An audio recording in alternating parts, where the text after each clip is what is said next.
Okay. In compliance with the Open Public Meetings Act of New Jersey, adequate notice of this meeting, specifically the time, date, and public call-in information were included in the meeting that was electronically sent to the Echo Sentinel and posted on Township website. The agenda and public handouts for this meeting can be viewed online at www.longhillng.gov. A public comment period will be held in the orders listed on the meeting agenda. When the mayor opens up public comment portion, if you're using a computer and would like to add a public comment, please raise your hand. To raise your hand, click the participants button on the bar located in the bottom of your screen. Once the bar pops up, scroll to the right and there will be an option to raise hand. If you're dialing in and would like to make a public comment, please press *9 when the mayor opens up public comment. Thank you, Megan. Would everybody please rise and join me in the Pledge of Allegiance? I pledge allegiance to the flag of the United States of America and to the republic for which it stands, one nation, under God, indivisible, with liberty and justice for all. Thank you, Megan. Would you please take roll? Committeeman Dorsey, Here. Committeeman Lavender, Here. Committeeman Verleza, Present. Deputy Mayor Ray will not be joining us, and Mayor Paserchia. Present. Can I please have a motion to recess the Township Committee to hold the Board of Health reorganization meeting? So moved. Can I have a second? Second. Megan, do I get to say all in favor? All in favor? Aye. Aye. Aye. Okay, so at this point, we're going to turn the meeting over to a young man and his Eagle Scout project. He's going. Wait. We have to do the Board of Health meeting first. Oh. Well, I thought it was a super fast. Okay. Ms. Redling, I do apologize. Okay, I would like to call to order the Township of Long Hill Board of Health 2021 reorganization meeting at 7:36 p.m. This year, we will have we will be appointing Committeeman Dorsey, Committeeman Lavender, Assessor Sherman, and Dr. Redling to the Board of Health.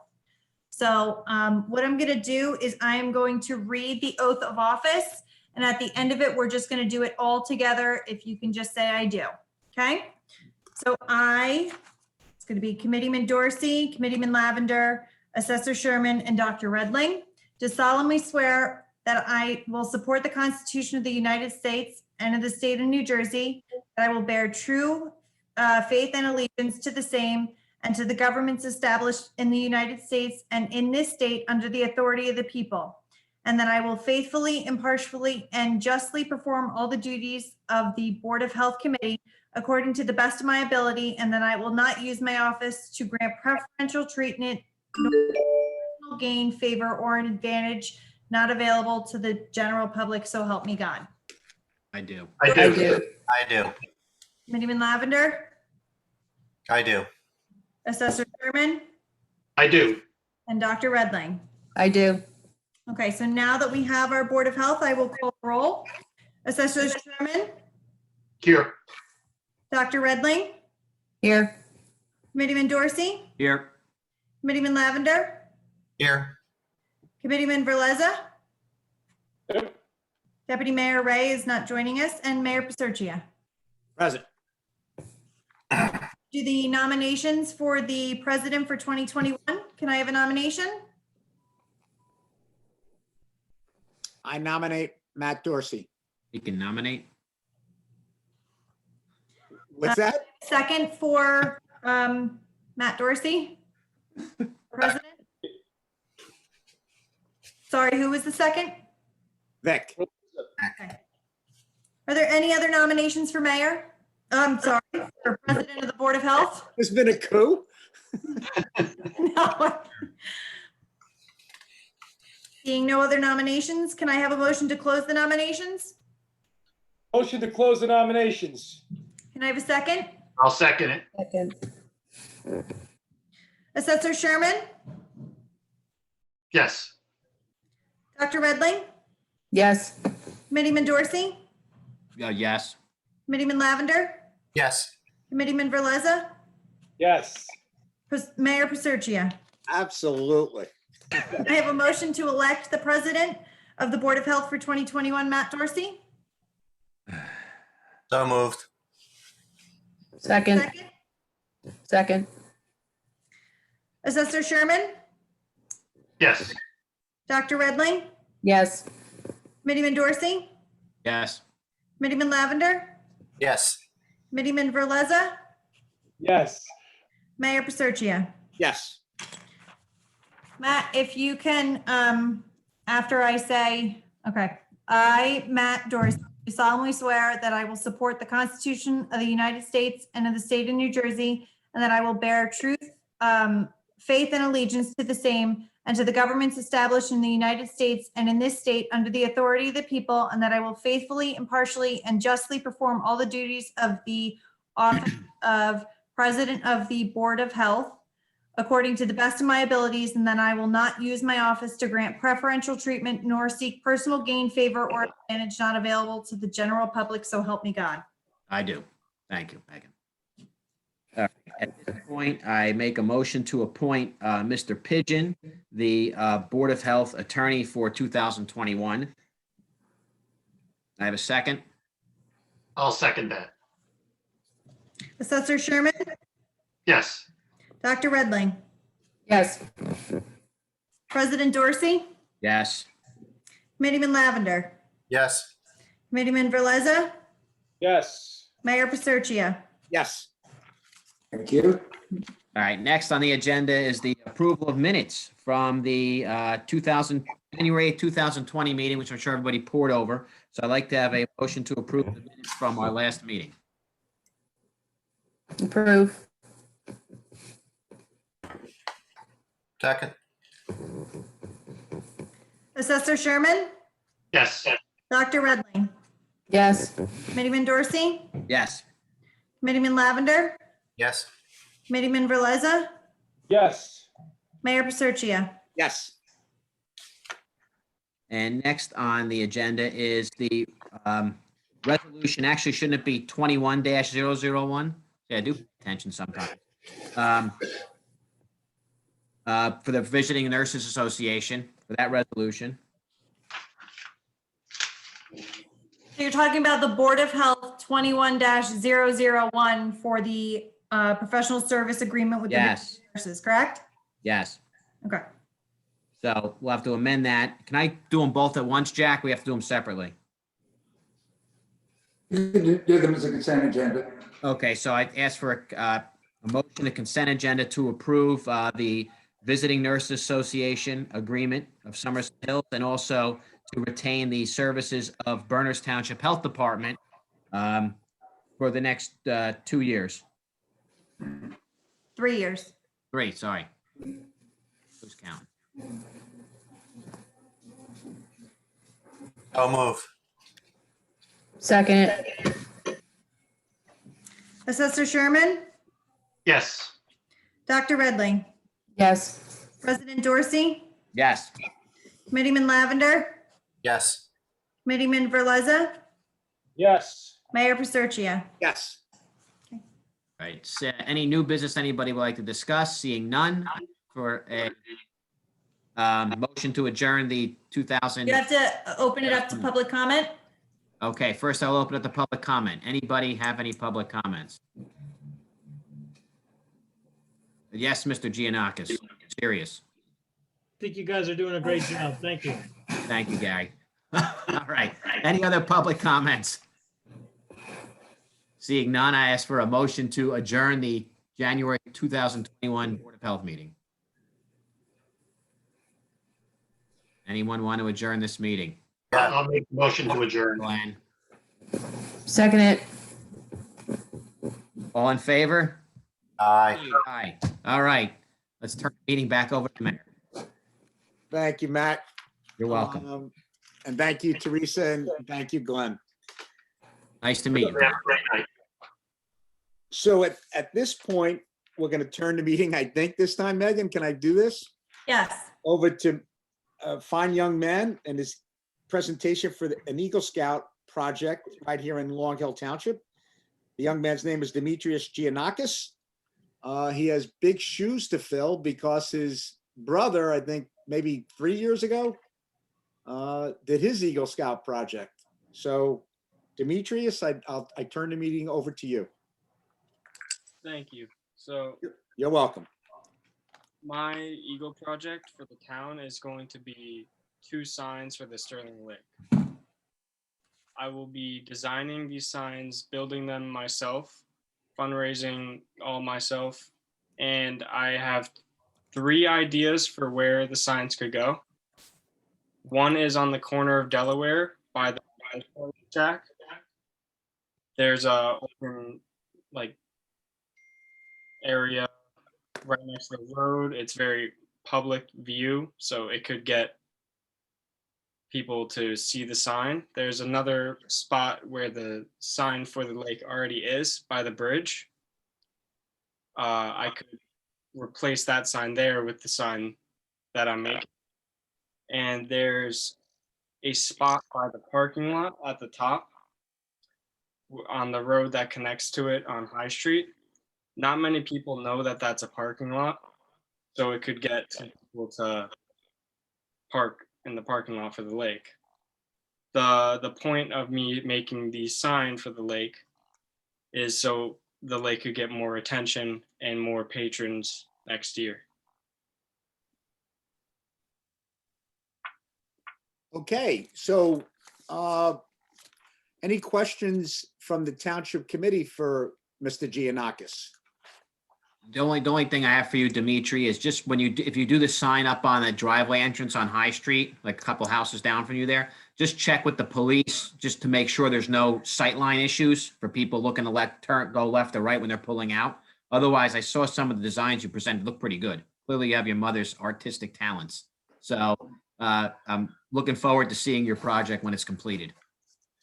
Thank you. I'll be sure to look into that about the blind spot. Scott, I know you're very involved in these things over the years, so you're on mute, buddy. Yeah, no, Dimitri did share some of the artwork with us, and I thought it was really fabulous.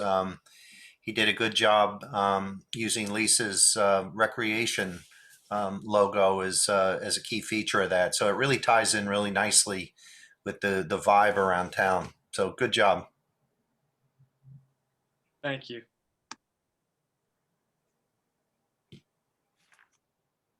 I don't know, Vic, you look like you're itching to say something there. I'm looking forward to seeing it when it's done. I'm looking forward to it. I kind of like the dark one, Dimitri. That's just my dibs.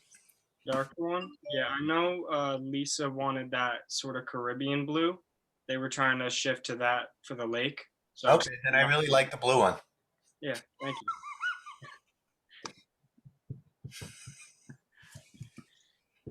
You don't want any artistic suggestions from me, so I think they look great. Thank you. I'm open to any suggestions. Well, I think without further ado, I think you have the best wishes of the Township Committee, and we look forward to seeing it. I mean, is the target date for the this summer? I'm trying right now to get construction started in the spring. I could definitely shoot for that. It'll definitely be finished by summer. All right. Well, I think we look forward to it. By then, hopefully, we'll all be able to be outside again. Yeah, thank you. So thank you, Dimitri. I appreciate it. Okay, so we'll move on to the ordinances, and it's ordinance 469-21. This is first reading introduction. An ordinance concerning stormwater management and amending section 146 of the Township Land Use Ordinance. And Jack, if I could, maybe if you could just give a brief description of what this is, because it's, it gets a little bit complex, but I think you do a great job of explaining things in language that certainly I can. Yeah, this ordinance was prepared by the township engineer, Paul Ferrero, in order to make the township stormwater ordinances compliant with the latest DEP regulations. So yeah, every few years we have to update our stormwater regulations, and this is the latest version of that. As I said, it was prepared by Paul Ferrero. Okay. Anybody on the township committee have questions regarding this ordinance for Jack? And I know Paul wrote it, but from a legal perspective. All right, seeing none, I'll look for a motion to pass ordinance 469-21 on first reading. And it will go to final passage and adoption for second reading at public hearing on Wednesday, February 24th, 2021. Sound right, Megan? Jack, doesn't Yes, it, as long as it's passed. doesn't it have to go to the planning board in between? Yes, it will. It's going to the planning board, yes. Yep. And there's some question about that. I know that the planning board chairman doesn't necessarily think it needs to go, but I think to be on the safe side, we should. I spoke to Kevin, and it will be on their agenda for next Tuesday. Perfect. Okay. So looking for a motion. So moved. Second. Megan? Committeeman Dorsey, Yes. Committeeman Lavender, Yes. Committeeman Verleza, Yes. Mayor Paserchia. Yes. So we're going to move on to the consent agenda. We will add resolution 21-045, authorizing execution of personal settlement agreements. Does anybody on the committee would like to remove one or recuse themselves from any?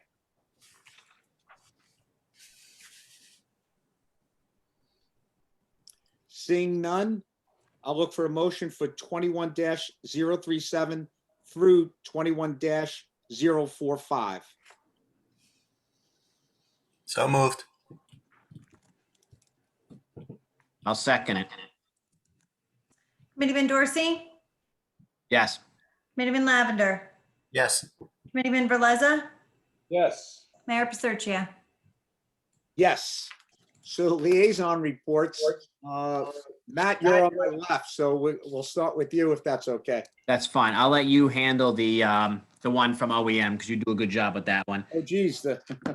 For the DPW, first thing is the Christmas trees. If you have any live, probably not live anymore, but you want to dispose of your once living Christmas tree, please put it out on the curb. They're stopped after the January 29th. They are no longer picking them up. So leave it out there. They'll get it as they swing by. So please remember to do that. The DPW is also doing their stormwater control. So they're cleaning out all the catch basins, which is a daunting task. If you ever walk around the streets around here or ride your bike, you can see how jammed up they get. They got about half of them done already. They're still doing tree trimming and fixing potholes. So again, if you have a pothole you need to get, go on the website and let them know, and they'll get out there as soon as they can. And don't forget, please recycle styrofoam. We have cooking oil, all kinds of stuff. And a special thanks to the Girl Scouts who partnered up with the fire department and the DPW and I noticed today when I drove down there, the level of the can recycling trailer went up. So nice job, girls, and keep up the good work. Thank you. Thank you, Matt. Thank you. Vic? As far as rec is concerned, we had a meeting yesterday. There was a vote to continue the programs as for Letters to Santa, the Township Light Contest, and the Cookie Baking Contest. All of them were a great success this year, and we are going to continue them next year. The residents did a great job brightening up the holiday spirits in Long Hill Township this year with the lights. Great participation in all those programs. And again, we look forward to having them next year. For any upcoming events, please go to the Community Pass or the Long Hill Township website and check under rec. and see what's going on. Always plenty going on in Long Hill Township. Thank you, Vic. Scott, I don't know if you've had time to have any interaction with your groups, but I don't want Nothing to report yet, but soon there will be. I'm sure there will. Thank you, Scott. Now, I hadn't seen this until just now, so thank you, Matt, for reminding me. There's a lot of questions that are out there, and they're certainly understandable. I see some on the social media and just in general in the media itself regarding the COVID vaccines. I think it's important to understand that the municipality, and not just Long Hill, every municipality in the state follows the guidelines that come from the state and then down to the county and then to us. We, in essence, are a conduit to get that information out there, which is what we're doing. And I know Nancy will probably reference some of it in her report. I know the county and state have hotlines where they will assist people to register, and of course, with special emphasis on the elderly and those with special needs, and those who do not have access to internet, email, etc. OEM, the Medical Reserve Corps, and CERT began outbound calls to our seniors and our special needs groups last week. The mission is to, and I'll quote here, the mission is to assist seniors who want to get vaccinated to pre-register and check on their well-being and any other concerns they might have. It's been very busy and rewarding. And once again, we have to thank our OEM, MRC, and CERT members, all volunteers, for what they do in assisting those in need. There's going to be a couple of articles in the Echoes as well, pointing all this out, and I'm sure we're going to get this information onto the Facebook page. And this just gives me another opportunity to remind residents, please, please, please, and I'm going to say it every meeting, sign up for Long Hill Alert. It's right on the township page, upper right. It is painless. You can get updates any of 4 ways: by email, by text, by landline call, and I'm leaving one out. I forget which one am I leaving out? Text, email, landline calls, and voicemail to your cell phone. You can get any or all. At this point, we still have many whose option is none. They haven't signed up. So please sign up first chance you get. And I mean, this really comes from the state. Vaccine supply isn't, it's not, we don't have an overwhelming supply of it. So we have to be patient.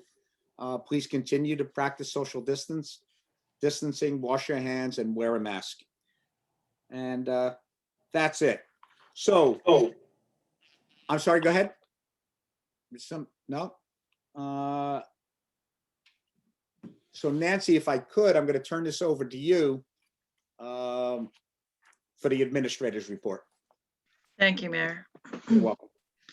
I do not have anything additional on the vaccines other than what you said. I'm just going to advise residents to continue to check our COVID webpage. We have a specific link, and it's linked off of our regular main page. That's where all the updates can be found. And continue to, the OEM coordinator puts things on Facebook, so continue to look there. The new garbage and recycling contracts began on January 4th. There were some issues the first few days. I think you're bound to have that anytime a new contractor begins in town. But as I said on Facebook and on our website and on TV, residents can email Grand Sanitation if they have a missed garbage pickup, or they can email or call the Morris County Municipal Utilities Authority if the recycling is missed. Both email addresses are on our website. But residents need to know that they need to have their garbage and recycling out at the curb by 6 a.m. I think it used to be 7 and people are used to, if their garbage or recycling was picked up late in the day with the previous carrier, but that is not the case now. The schedule has changed, so you have to make sure that you have it out at 6 a.m. on the curb. People need to make sure that they do not put their recyclables in plastic bags. I did get an email today from the Utilities Authority. Their staff reported a lot of plastic bags, and the plastic bags ruin the recycling machines. So please do not use plastic bags. The only acceptable plastic bag is for shredded paper, and that has to be a clear, one of those clear bags. In addition, the recycling stickers that we mailed out earlier this year do not have to be on your recycling bins. You don't have to use them. You can use them if you want. They are particularly useful in zone 1 where garbage is picked up on Mondays, because garbage and recycling are picked up the same days. Again, you don't have to use them on zone 1, but if you'd like to. There are extra recycling stickers in the lobby of the DPW building. There are also stickers there that say trash, if you want to put them on your garbage cans to distinguish. So anybody who wants another sticker, please go to DPW, and they're right there in the lobby. You could take them yourself. And I just want to remind people that recycling remains unlimited, because there were questions about that as well. Some negative news: we were notified today that we did not get the trail grant for the trail in the park across the street. So we applied. It was approximately $500,000. The county gave the awarded 3 towns, Wharton, Rockaway, and I don't remember the third, but combined they were about a little over $500,000. So ours was expensive, and I guess they thought they would give 3 for the price of 1. But we could apply again this summer or this fall. I have been approached by, for those of you who were here last year, Texima, and Matt, you'll remember them because this started when you were mayor in 2019. Texima is the recycling, who we had actually given approval for them to put recycling bins in collection bins. So Nancy, if I could stop you there, is anybody else hearing feedback here? Yes. Yeah, that's why I keep stopping. Vic, can you mute yourself? I think it was Vic giving a little feedback. Okay. All right. Thanks. Anyway, we had initially told them, I think it was in 2019, that they could put out recycling bins at Town Hall and DPW. Since then, they had management issues and they stopped putting out bins, and then COVID hit and they stopped. Just to remind you, they pay $1,200 a year per bin. They would pay you as rent, I guess.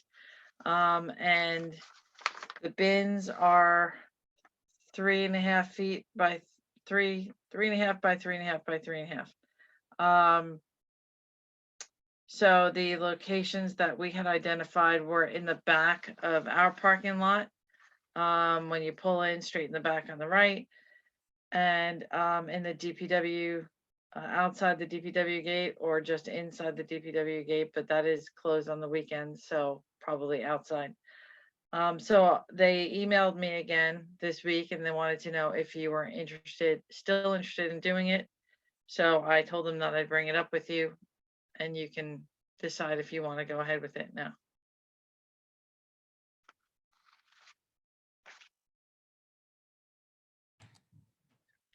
I thought it was a good idea to begin with, but they ghosted us once. And for reasons I said off the record, I anticipated that they weren't, that they might do that. But if they do follow through with it, I think it's a good program, because I was getting a lot of requests from residents after we talked about it in public. Hey, I've been collecting like old towels, things like that, textiles. I want to recycle them. One of the boxes going to be up?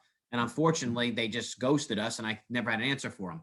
but I'm willing to give them a chance. However, what's the payment arrangement? Can we see some money up front? I don't think that's how it works. I think it's, $100 a month per bin. So, I mean, I don't think we could expect them to pay in advance. I could ask. We could ask or just say, hey, if you're late by 2 months, see ya. Well, there's a contract that they sent. I don't remember if I sent it to Jack 2 years ago or not to look it over, but we did, right? I guess Jack could make an amendment to that.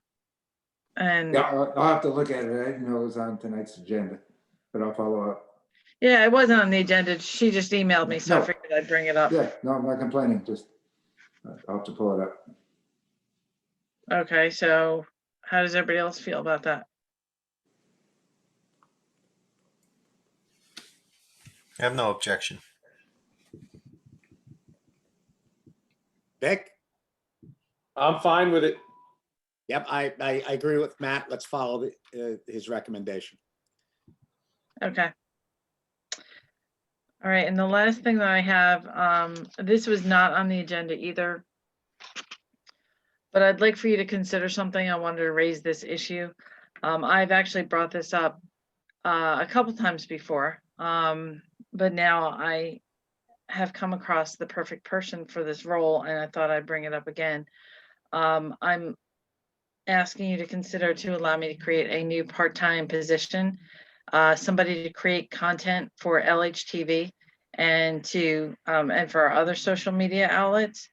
I've met a resident in town who I believe most of you know, who is very talented. And late last year, she sent you a TV spot that she put together that was, based on happenings in Long Hill.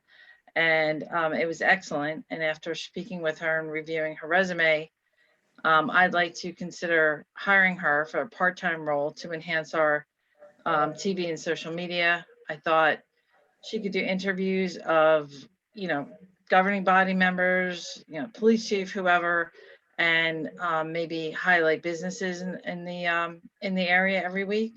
Cover events like, the street fair, things like that. Christmas tree lighting when we have it again. I think considering what a hard time businesses are having, I think it would be really helpful, especially now, to give them, it's free publicity. And we could put it on TV and we could put it on, our Facebook page, and maybe she could create an Instagram account for us. She is a 3-time Emmy Award winning producer, and she has worked as a producer for Sports Illustrated and ESPN. We do receive more than $100,000 a year in cable franchise fees. So we could use some of that money for her salary. And so tonight I'm just asking you conceptually to approve the idea. And then I could discuss compensation with her. I did mention to her that I was going to ask you about this because I was pretty excited and I want to see if she'd be interested, and she would.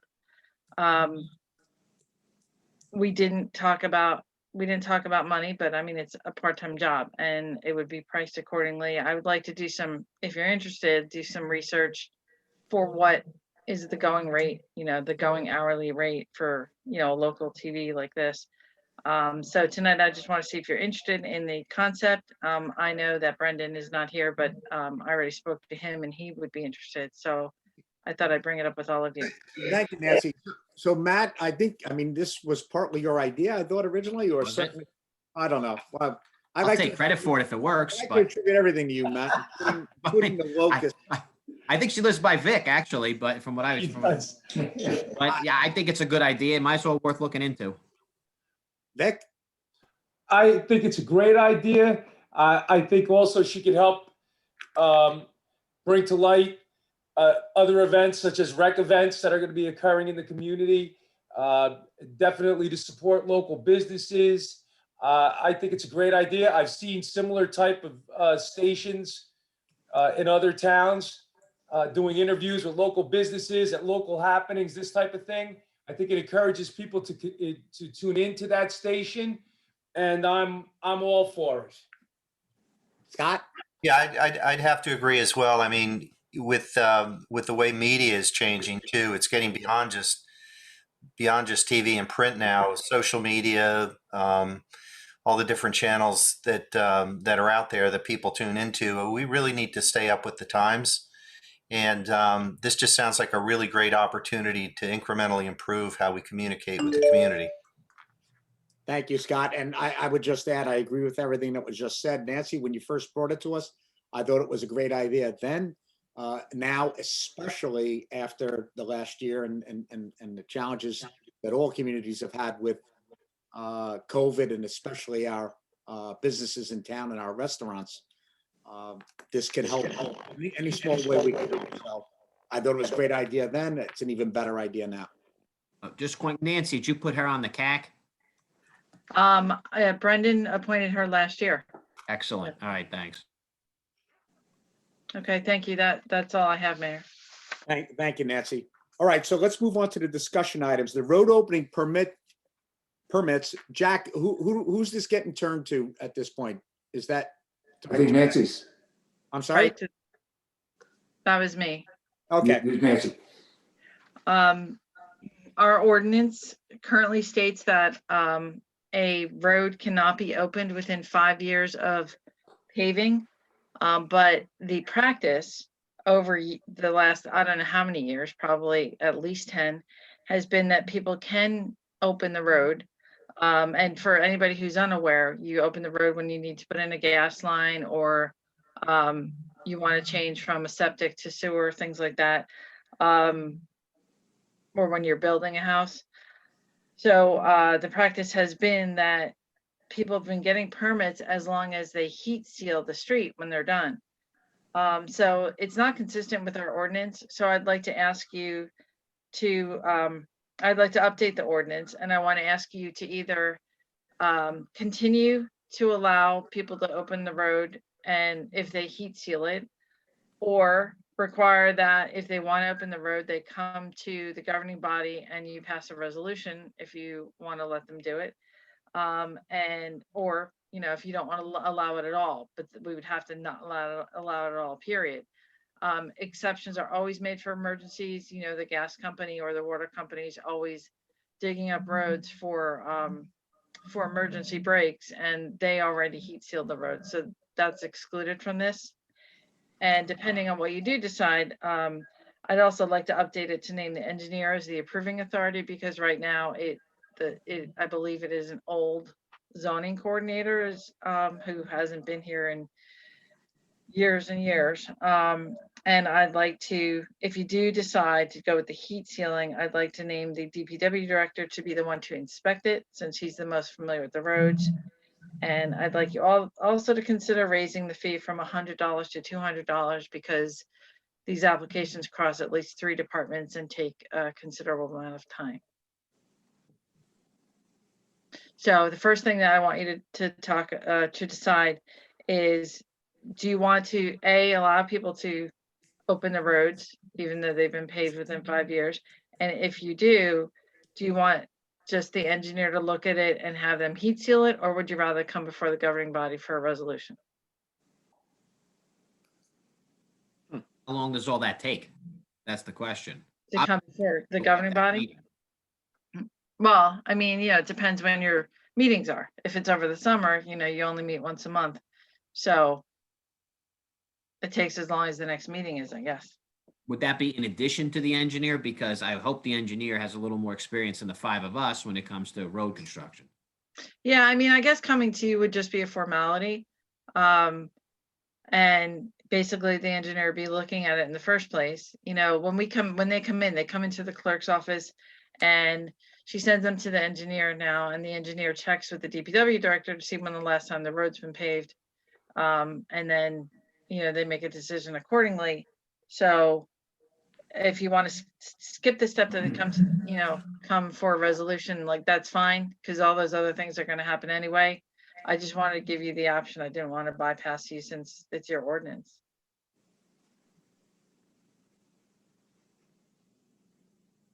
I know, Scott? Yeah, I feel like there should be some sort of hurdle depending upon how long the road's been in. But I'm not prepared to say how long I think that should be. Well, let me just say that that was updated. It used to be 2 years and you made it 5 years. What was that, Jack, about 5 years ago? 2015. Yeah, it was Yep. exactly, yeah. Yep, 5 years ago. Nancy, this is something that comes up a lot, aside from emergency. It does. Megan, about how many permits have you gotten? So for the year 2021, I have gotten 5 so far, and all of them have been emergencies. Last year, I believe, because it switched over from zoning to my office, I want to say we got about 20 of them, and 90% of them were emergencies.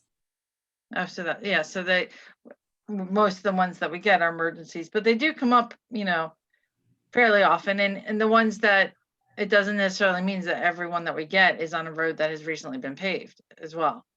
But it does happen enough. But emergencies are outside the scope of what we're talking here, right? They are. They are. The thing is, the reason that I wanted to update this is what the practice that's been ongoing is completely inconsistent with what the ordinance currently says. So they should be on the same page. Historically, before the last code enforcement officer, non-emergency waiver request came to the township committee. Can you give an example of what a non-emergency request is? Somebody buys a house that they're renovating. It's on a road that was paved 3 years ago. And they want to put in gas heat, and they're unable to do so because,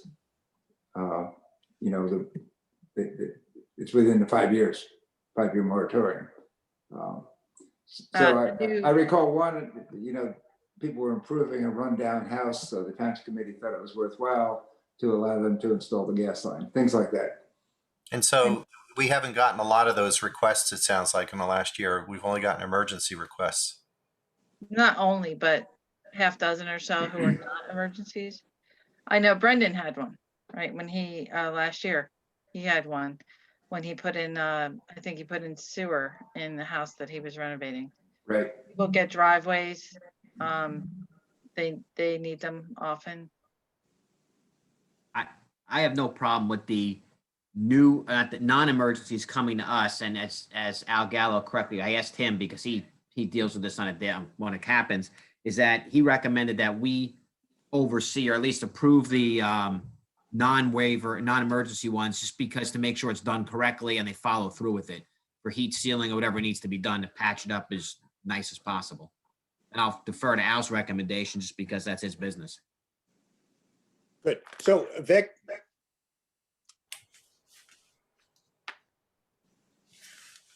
I'm going to take Nancy's advice on this.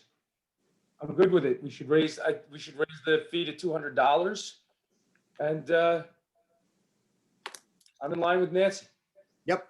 Okay. And I agree with that as well. So Nancy, I would say, if you wouldn't mind, proceed as you advised.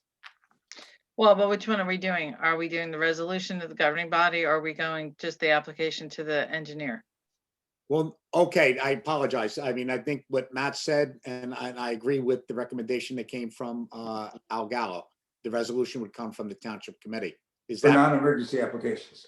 Yep, non-emergency. Yep. Okay, I'll have an ordinance ready for the next meeting. Okay, Thanks. thank you, Nancy. I think at this point, we're going to go to expedited inspections. And that one I can figure out on my own. I think that's Mr. Jeff Heiss, who is our construction code official. So Jeff, could you walk us through what we are discussing here? I can. I'm going to try and consolidate as much as I can. I don't want to be too long-winded. Probably a good idea to give you kind of a rundown of what we currently have as a statute. It's been in place for 45 years. It gets modified all the time. But I'll give you some highlights. Currently, our statute indicates that people pay for their permits and inspections have to be conducted within 3 business days of a request. Uh, The way our office is set up now, and actually I thank Nancy for allowing me to have a little leeway, we don't go beyond 2. So, being a part-time office, that was a difficult thing at one point, but we're into 2 days turnaround time for anybody that needs an inspection. This new bill, basically, I'm going to try to give you an overview, has changed the wording from business days to calendar days, and also says that they should be done within 2 calendar days of requests. What goes along with that is not as simple as, oh, we just want to request that. What they've done is added in that they're expedited inspections, which are paid for. So in other words, someone can come in and pay for their full permit, the town gets the money, and then they can opt to get expedited inspections on the front side. They have to tell us whether they're going to do it or not. And they pay extra money to get inspections faster. The problem with that is if the town can't accommodate that, they're allowed to go to a third-party agency. Again, in this bill, and it describes, hey, go to a third-party agency and they will do it. There are no third-party agencies available right now that can even offer that service. So it would have to be something that would be brought in. The other part is all the money and all the bookkeeping and all the tracking and everything else that goes along with it is done by the town, not by the third-party agency. And our questions were things like, well, is the town liable with this third-party agency inspecting? And, we have no really oversight. We don't know what they're doing other than getting a piece of paper. Some of the other things that have come up with this are near the end of the bill. It indicates that if they go with expedited inspections and it's not accomplished within the 2 days, it must be done within 3 days. And if not, all the money must be returned to the applicant, which means the township returns permit fees and any money collected for the third-party agencies. So it's all over the place when you read the bill. The biggest problem we're facing is it's more discriminatory than anything else. It allows someone that has money to get put ahead, whereas your typical homeowner is not going to be able to afford to pay for expedited inspections. They'll be put to the back of the barrel all the time, because if you have to do an expedited one, you're forced to do them before you do the other ones. So it kind of throws a monkey wrench into everything we do, everything that's been out there. If you have questions about it, I could probably answer them more direct if you have some ideas. Well, what do we get to decide then? This is we can say no to this, or what exactly, how do you frame the authority of the committee? The committee, all you can do at this point is write something to the state in opposition of the bill. If they adopt this, the town, there is no you could choose or not. The applicant has the choice of whether he's going to use the town for the expedited inspections and pay the fees, the extra fees, or if not, use a third-party agency if the town opts or cannot provide the expedited inspections. Then they can go outside of the town, and like I said, basically the town does all the paperwork. They have to collect the money. Your finance department has to issue the checks to the third party. You have to track them. But there's also issues that you may have to return some of your permit fees and just keep a small amount for office work, basically. I think Jack's reading my mind, and it's a short read. Do you have the bill numbers on this? Is it in the Senate? Is it before the Assembly, or? I have both. One is Okay. Assembly Bill A4850, and the Senate bill is S3095. 3095. Okay. Matt, Scott, Vic, would you like to opine on it? I have my opinion on this as to what I'd like to do at this stage. Well, at first blush, from what I just heard, it doesn't sound like a good thing. No, it's an awful. If I may add something else, and I understand why the bill was introduced. Actually, the assemblyman who introduced it is a developer himself. There probably were times he had issues with getting inspections. But that problem falls into what's already in the statutes that nobody really enforces. Basically, the statutes say any money that comes into the office is supposed to be expended within that office to provide the service. A lot of towns have small departments. A big developer will come in, they collect all the fees, and they don't provide the staffing to do it. And the developer actually does suffer. I understand it, but his alternative is not well placed. It's riddled with a lot of issues. It's going to cause a lot of issues, and eventually it's going to cause safety issues with our residents and anybody that develops. Jack, can you see is this out of committee? Do we know where these bills stand? You're on mute. I should know that by now. I'll check. I believe they were out of committee, but I'll check now. They Okay. are out of committee, yes. Yeah, They that was my haven't been recollection. introduced on the floor, but they are out of committee. Right. And with this committee, the township committee's permission, what I'll do is reach out to the league tomorrow and see if we've already, and to the conference of mayors, if we've already issued, whether we oppose this. I have to believe it's opposed by both the league and the conference of mayors. So at the next meeting, Jeff, in between meetings, I will let you know what the league and the conference of mayors have done regarding these bills. If I may, Mr. Mayor, the league, I can tell you, is fully opposed to it. We had with our organizations throughout the state, building, electric, plumbing, fire prevention, everybody had a very large meeting, probably about 2 or 3 weeks ago. That was actually brought on mostly by our president of our NJBOA, and I believe it wasn't the league president, was the second in charge, whoever that Lori would have been. Buccalo, maybe? What is it? Lori Buccalo? That's who it was, yeah. Yep. And I can tell you, everybody in Long that Hill meeting clerk. is completely opposed to this bill. Which I usually don't get passionate about much of this stuff. They're going to make statute changes. We're going to live with them. This thing, as far as I see, and I've been doing this a long time. At some point, I'm going to retire. By the time this gets in place, I might retire. They pass bills and they don't get the statutes to follow them for 5, 6, 7 years. But I don't see anything good coming out of this at all. Yeah, Jeff, and I agree with you, and I don't know if the other committee people want to opine. Thank you for telling me what the league, I would have been shocked if it were otherwise. And I will check with the conference of mayors as well, and I'm sure they opposed it. And then maybe we can, I'll find out who the sponsor of the bill was, and perhaps and co-sponsors, and we can speak with them. But thank you for bringing this to our attention. I know the original sponsor is Karabinchik.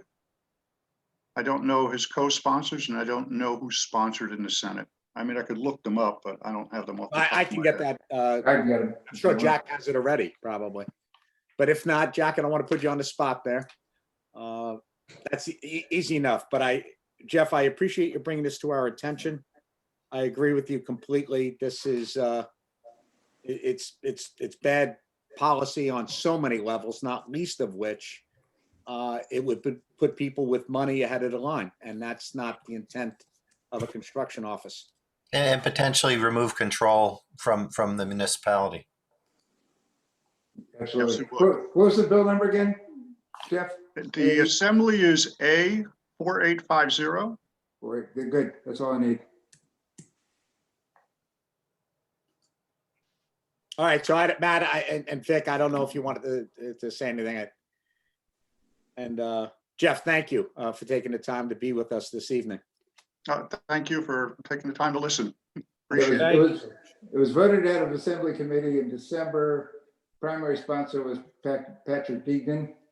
Co-sponsors were Oraho, Singleton, and Powell, P-O-U. Okay. We know a couple of those fine young men. Okay, I think we can probably move on. Jeff, thank you. You're on mute, though. Thank you very much, and enjoy the rest of your evening. Same to you. Thank you. Yeah, bye-bye.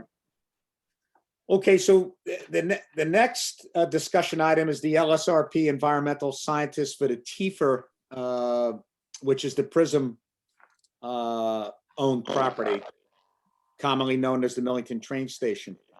So I don't know, I know, well, Vic, you're on the planning board, so I figured you and Brenda can discuss this. The developer has agreed to allow the township to hire. I'm sorry? I'm sorry, Mayor. Your microphone has a lot of feedback. Vic, maybe you could call in. Maybe you could call in the number because your connection is really not good. I am really sorry about that. No, it's much better now. It's not better. Really? Yeah. All right. Should I begin again?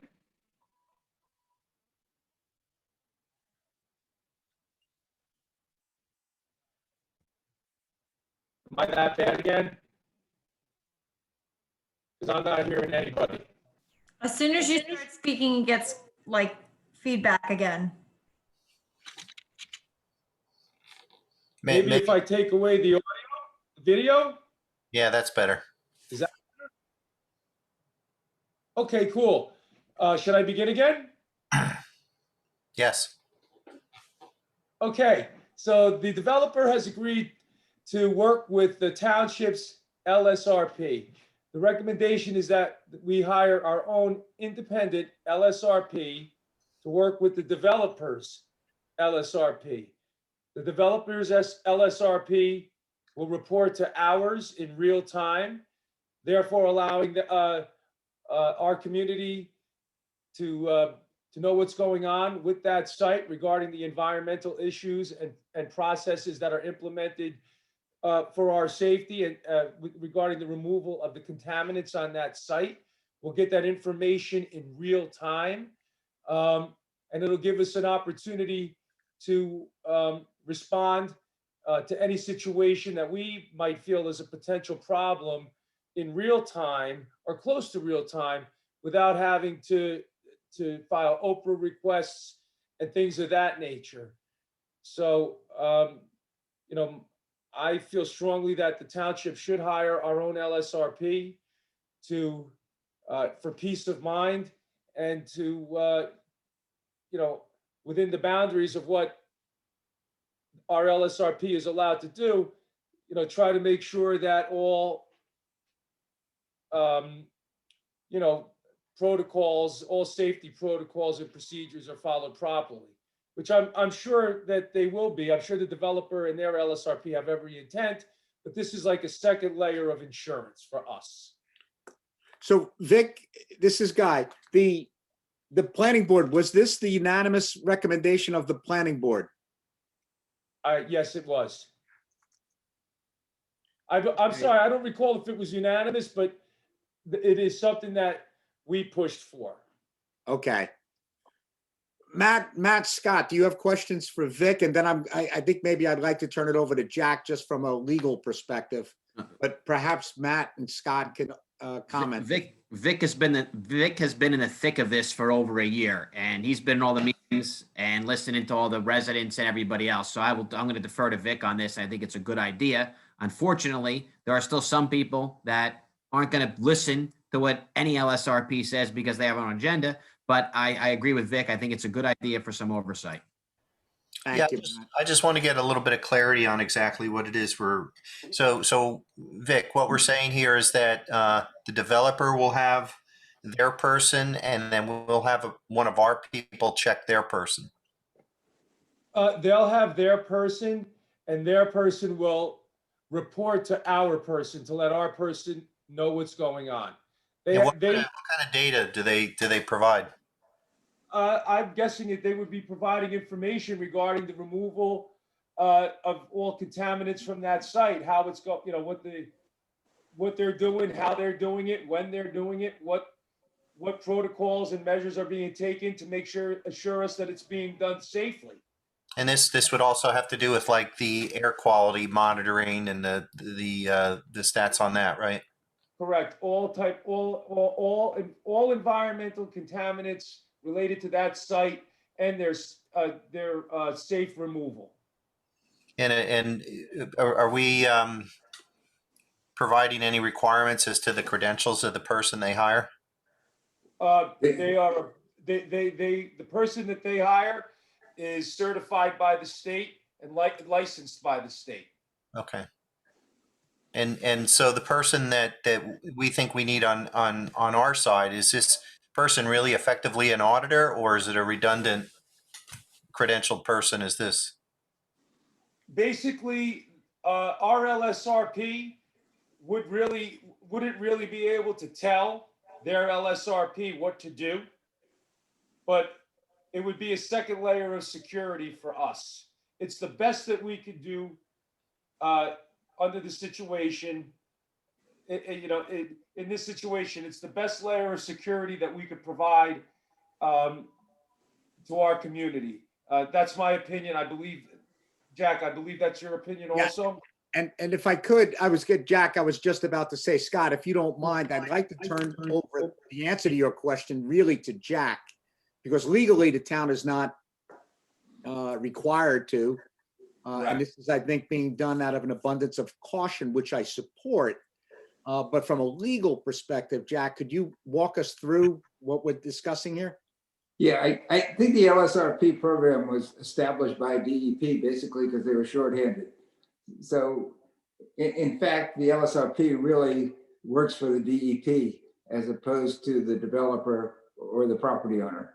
The role of the LSRP is to oversee the remediation of contaminated sites in accordance with the department's applicable standards and regulations for responsible parties, that remediations are protective of public health, safety, and environment, and the conduct of LSRPs is overseen by the Site Remediation Professional Licensing Board, and they can revoke the LSRP's license. So to there's some extent, it is attestation redundant. they have to do, right? I'm sorry? There's some legal attestation. They have to sign their name to this. Yeah, exactly. And as I say, they're really the enforcement agency as opposed to being like an engineer hired by the developer. So to some extent, it is redundant, but I know the planning board, in response to public reaction, is recommending this. I would say that basically the role, if the township committee decides to hire its own independent LSRP, it really should just be to monitor the activities of Prism's LSRP. You know, we don't want it to be redundant. We don't want to pay him to do the work that should be done by Prism's LSRP and paid for by Prism.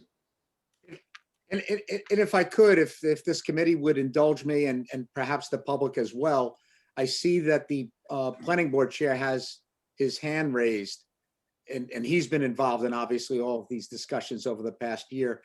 Would it be okay? We'll just get Dennis Sandow to speak at this point.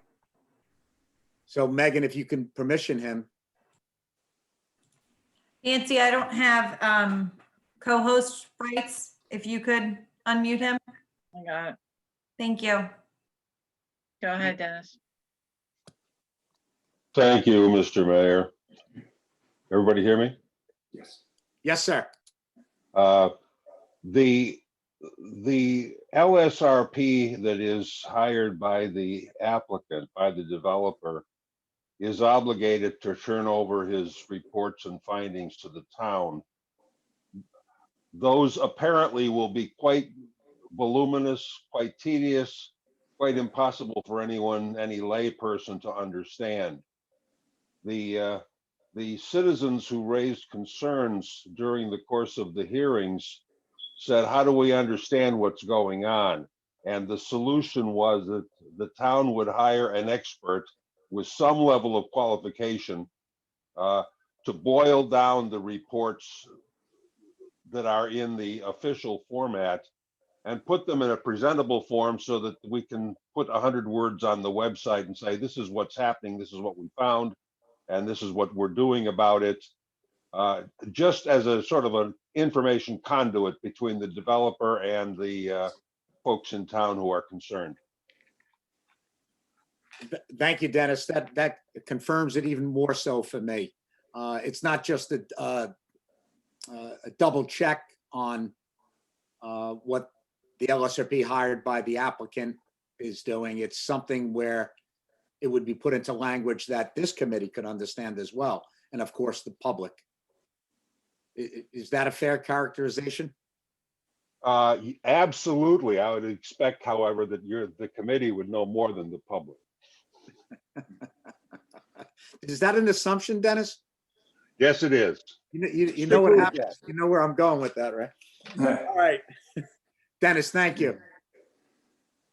Okay, so at this point, I think what we have to discuss is, and Nancy, correct me if I'm wrong, a recommended cost. Is that something we have at hand, or do you have to look into that? Well, I think that, we did this not that long ago. Jack, if you remember, you went out for Yes. professional services and we got hourly rates. But- So I Yeah, think that, right, so I think that the thing to do is to, Jack could do it again, to solicit quotes from, or proposals from a couple of 3 LSRPs, and then they would give you their hourly rates, and then you would do a not to exceed amount in a resolution. So I don't think Exactly. we should talk about it now. I think that by then we'll have a better idea of how many hours we're probably looking at. And then you'd have a better idea based on the hourly rates to put a not to exceed amount into the contract and the resolution.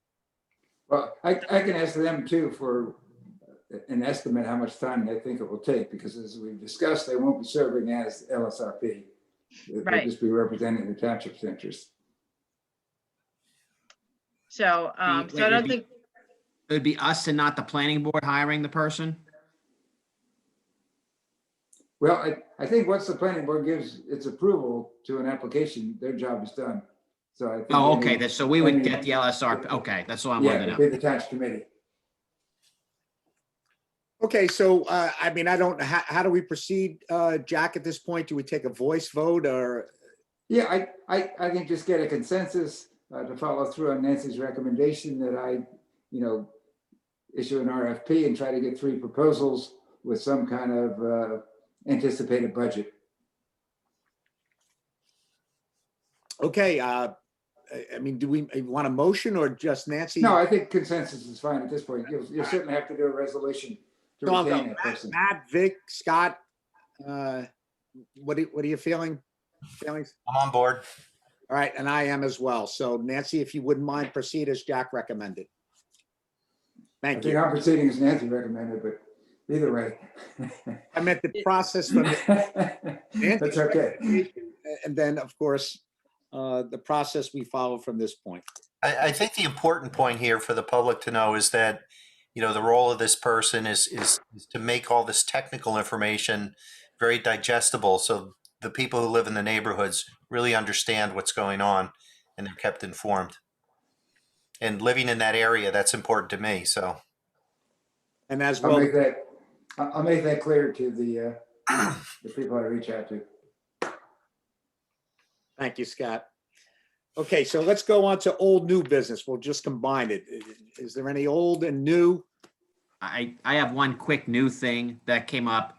I already told the police chief, but obviously they can't do anything about it. I got a call the other day and I knew it was bogus, but I played along. It came from a 908-647 number. And of course, as soon as I get on, it's the Social Security Administration and my Social Security's been suspended, which is great. So I played along. And then once I started asking questions about what country in sub-Saharan Africa the person was from, they got very shady with me and eventually hung up the phone. So it's just a warning to the residents, what they can do, and I've seen it done. You can mask numbers, so it looks like it's a local call. And I don't want seniors or anybody gullible to get tricked into thinking their Social Security is suspended from these calls. So just keep an eye out for that. So even if the number looks like a local call, it's most likely not. I got that call too. Yep, see? As did I. Yeah, see, I just play along because I was bored for 5 minutes and that's what happened. But Vic did send me the $100 that I requested.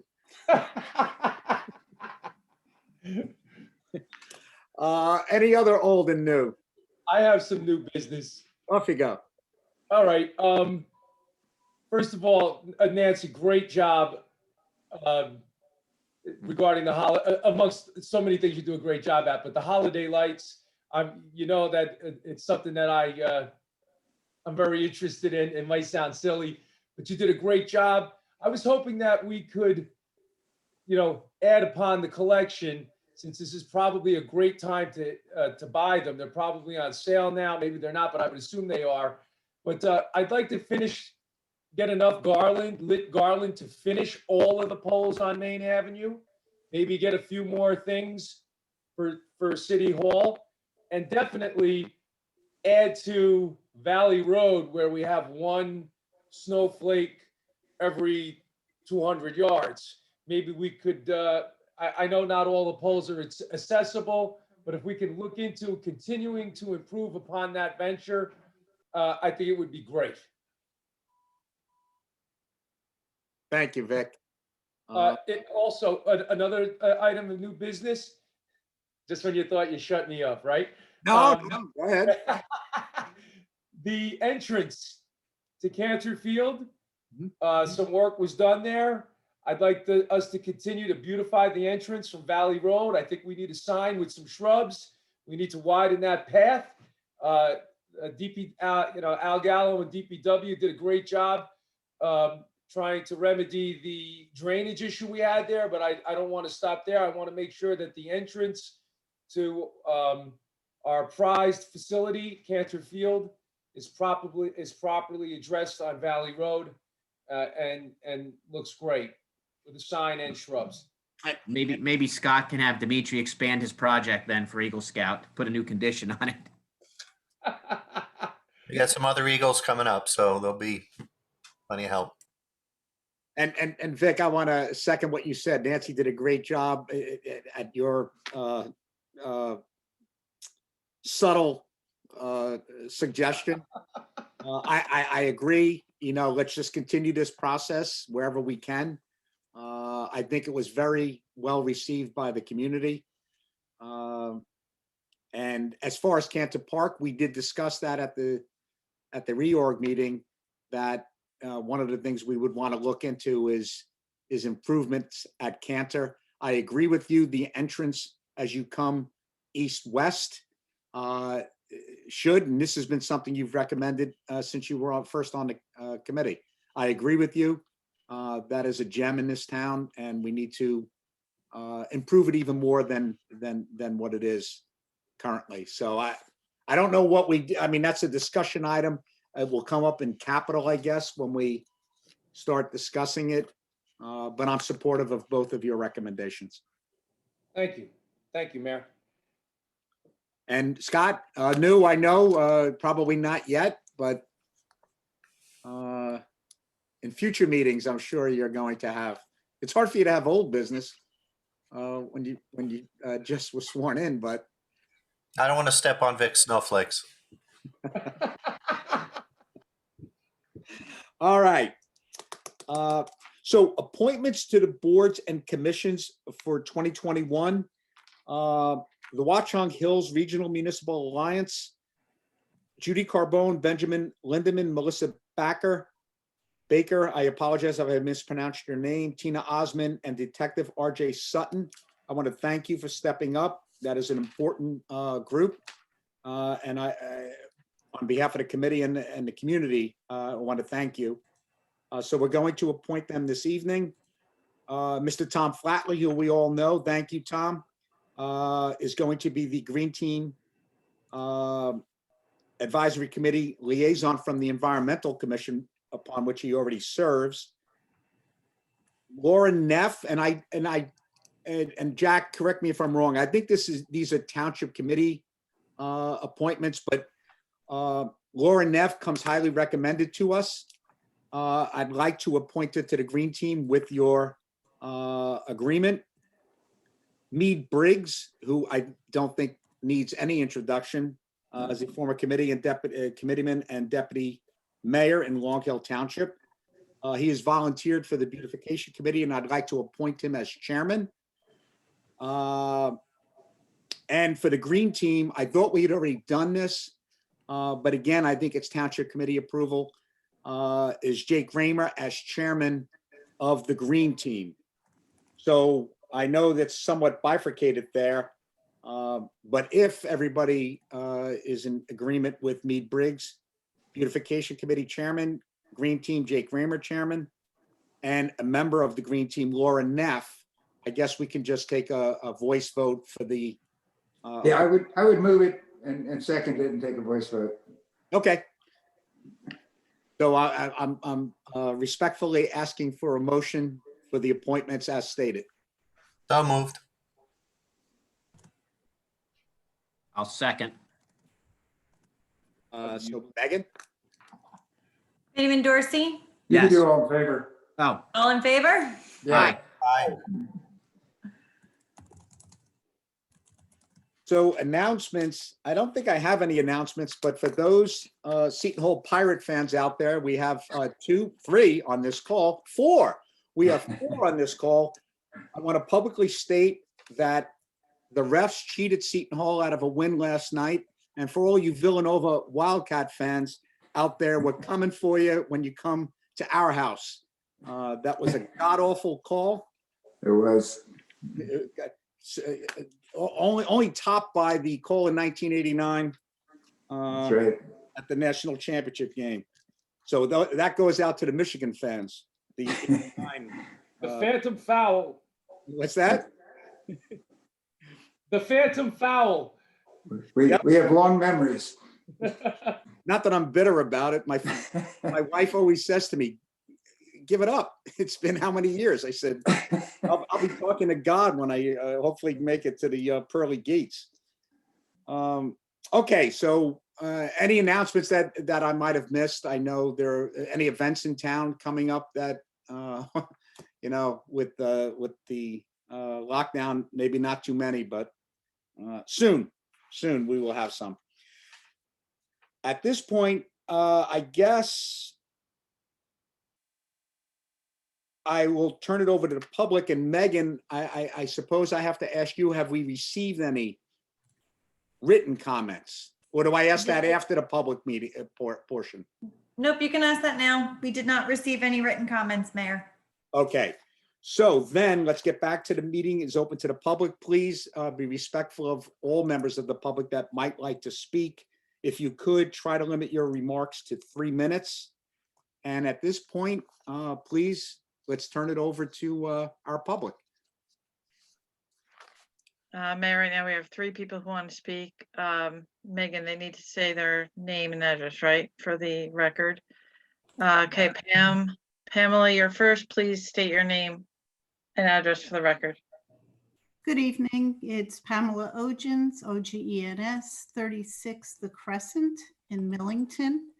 I'm not a Seton Hall graduate. I went to University of Texas, but I agree with you. That was an atrocity last night. That having been said, I'd like to just give a little history here to relatively recent expenditures. In 2019, we appropriated $95,000 for the new playground at the Sterling Lake Park. 86,400 of which came from the township's Open Space, Recreation, and Historic Preservation Trust funds. Second expenditure, also in, I believe, 2019, was the $26,000 for the new deck at the Snack Shack. And that also came from Open Space, Recreation, Farmland, and Historic Preservation funds. That project had $4,400 left over, which was then, I believe, reappropriated for some additional repairs to the structure, the Snack Shack structure. I ask you to bear this in mind when thinking in terms of the health and safety of the residents of Long Hill Township with remediation at the contaminated Tifa site. I believe that, and I endorse and appreciate your demonstration tonight to appropriate funds for an LSRP. I would also encourage you to look into other professionals, such as an environmental hygienist. I'm not an expert in that field, but there are township members that I feel could be helpful in deciding who would be the most appropriate person for that role, be it an LSRP or an environmental hygienist. I can think of no higher priority for funds to be spent within this township than to do as you stated tonight, to help interpret the actions being taken at that site and boil it down to people who are not as knowledgeable about environmental remediation as those we hire. I appreciate the time. Thank you. Pam, thank you. Thank you very much. I appreciate your comments. Just one clarification. The open space recreation farmland preservation fund is different now because we had gone out to referendum a second time. The historic preservation has its own, right, Jack? So they're separate. I'm splitting hairs, but I wanted to make sure that the public was aware that there are two separate funds now. That's created by the Township Committee. Okay. Thank you. But that doesn't change anything you said, Pam, and I do appreciate your comments.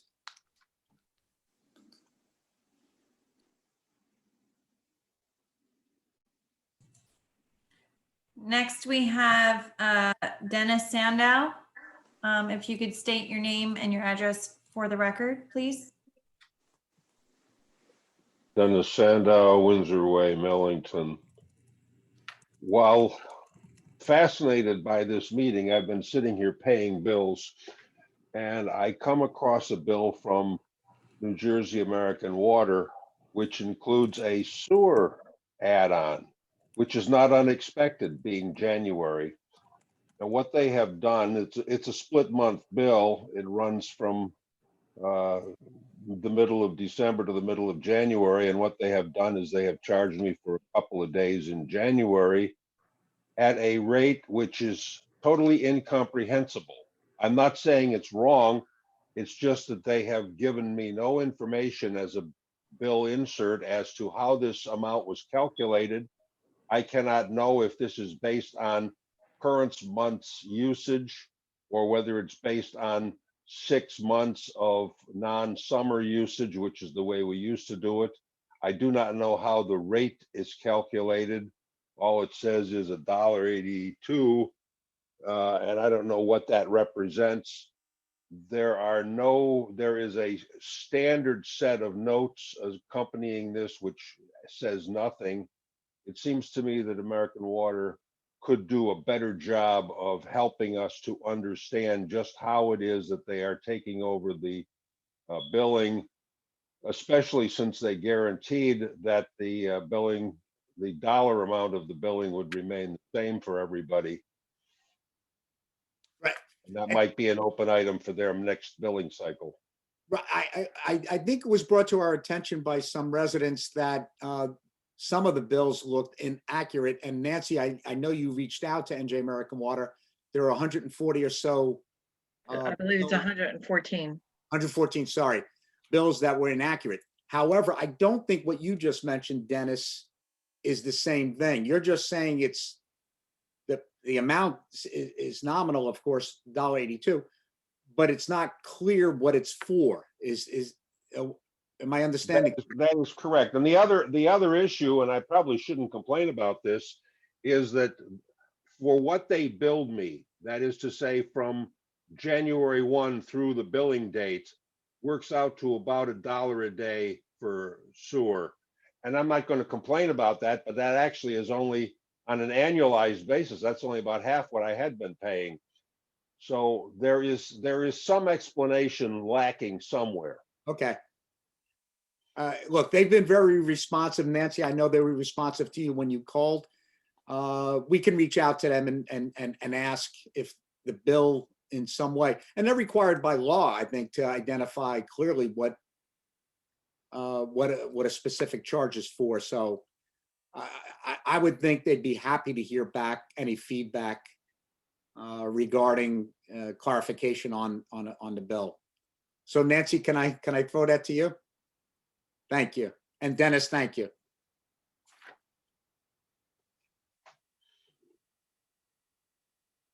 And I think we have one more resident.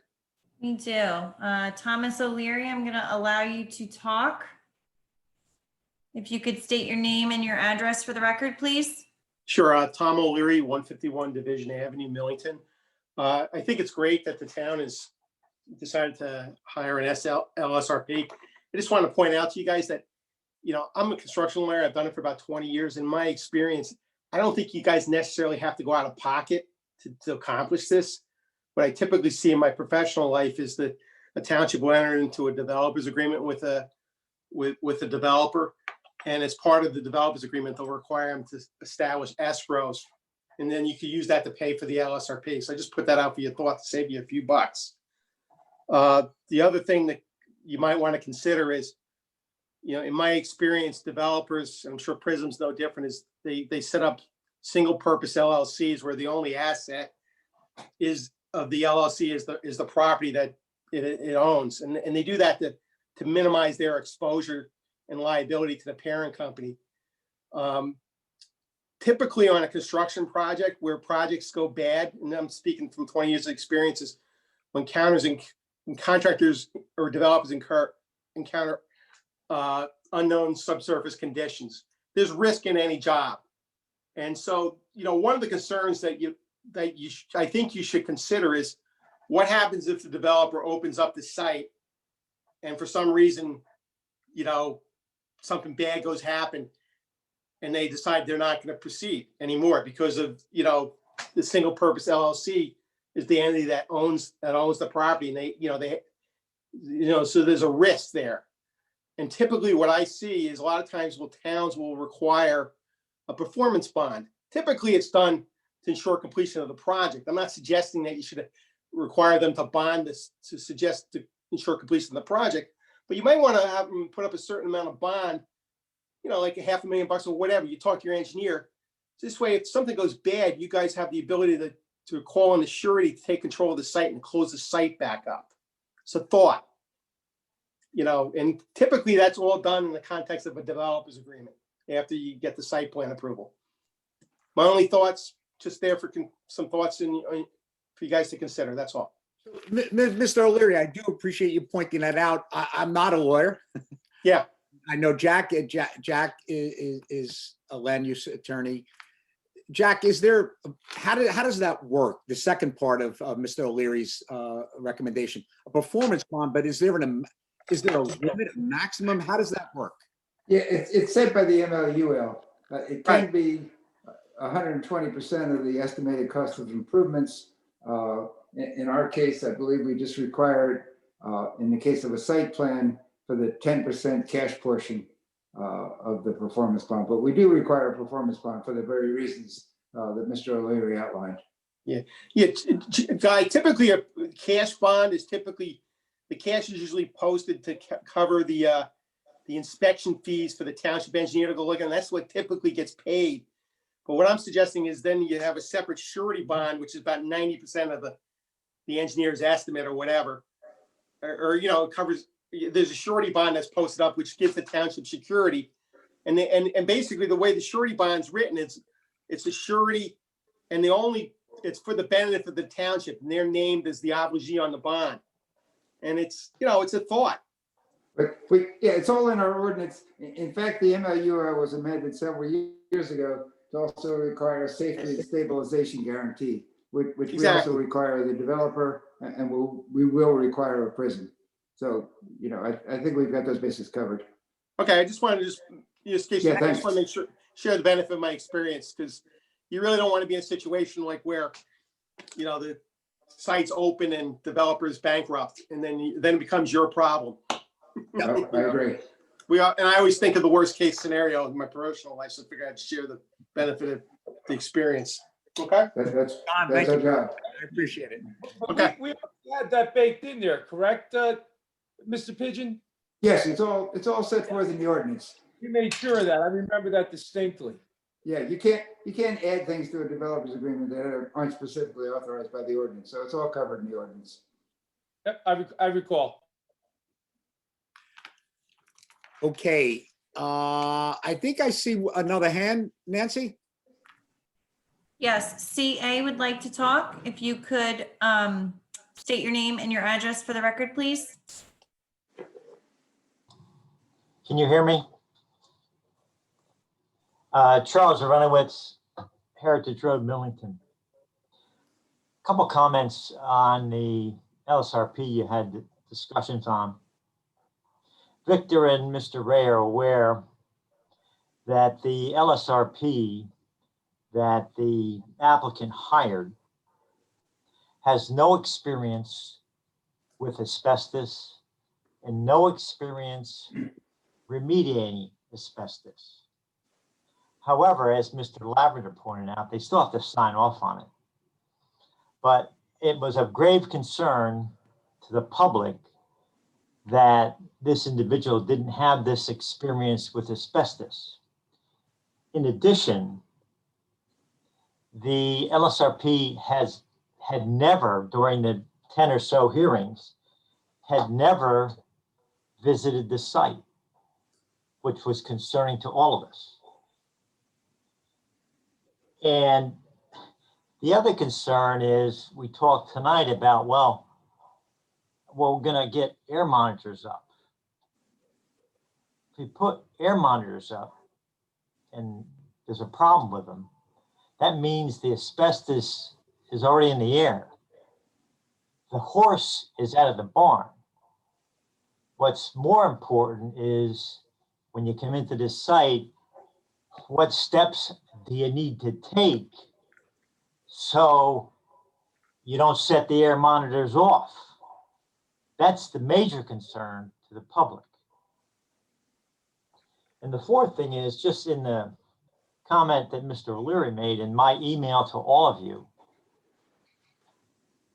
the developer in some way or form should be paying this expense for the LSRP to protect us, the residents of the town.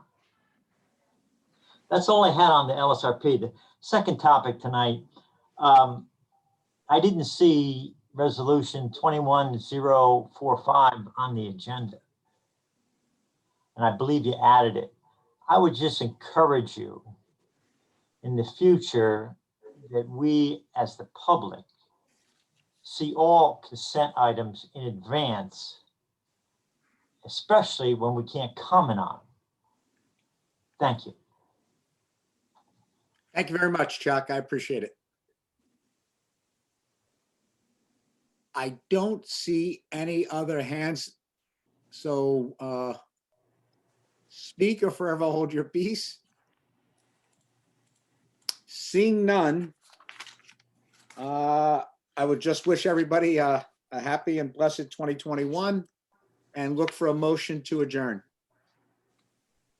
I move we adjourn. Second.